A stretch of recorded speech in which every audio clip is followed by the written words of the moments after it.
IPL ವಿಷಯ ಇದೆಯಲ್ಲ, ನಗುಪಾಟ್ಲು ಮಾಡ್ಕೊಂಡ್ರು ಈ ಸರ್ಕಾರ. ಆ ಉಪಮುಖ್ಯಮಂತ್ರಿಯಿಂದ ಹಿಡಿದು ಹಲವಾರು ಕೆಲವು ಶಾಸಕರುಗಳು ವಿಧಾನಸಭೆಯಲ್ಲಿ ಮಾತಾಡಿದಂಥದ್ದು ಇದೆಯಲ್ಲ, ನಗುಪಾಟ್ಲು ಮಾಡ್ಕೊಂಡ್ರು ಈ ಸರ್ಕಾರ.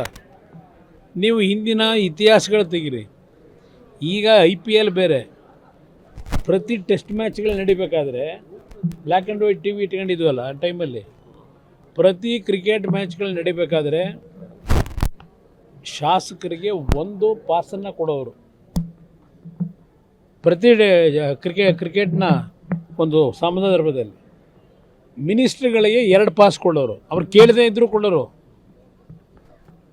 ಜನರಲ್ ಹಾಸ್ಟೆಲ್ಗಳಿಗೆ ಕಳಿಸೋರು. ಅವ್ರು ಇದ್ರಲ್ಲ ಶಾಸಕರ ಭವನ, ಅವ್ರ ರೂಮ್ಗಳಿಗೆ ಕಳಿಸೋರು. ಹಿಂದೆ ಇಲ್ಲ ಆ ಥರ ಅದು ಸಿಸ್ಟಮ್ ನಡ್ಕೊಂಬಂದಿದೆ. ಈಗ ವಿಧಾನಸಭೆಯಲ್ಲಿ ನಮಗೆ 3 ಪಾಸ್ ಕೊಡಬೇಕು, ಅವರು 4 ಪಾಸ್ ಕೊಡಬೇಕು. ಇದನ್ನು ಅವ್ರ ಮೇಲೆ ಹೊರೆ ಇದೆ.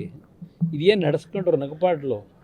ಬಹುಶಃ ಈ ಸರ್ಕಾರಕ್ಕೆ ಕಿಂಚಿತ್ತು ಅದೇನು ಹೇಳ್ತಿರಲ್ಲ, ಸಿದ್ದರಾಮಯ್ಯನವರೇ ಹೇಳ್ತಾರೆ ಮಾನ ಮರ್ಯಾದೆ ಬಗ್ಗೆ ಇದೆಯಾ ಅಂತ ಕೇಳ್ತೀನಿ.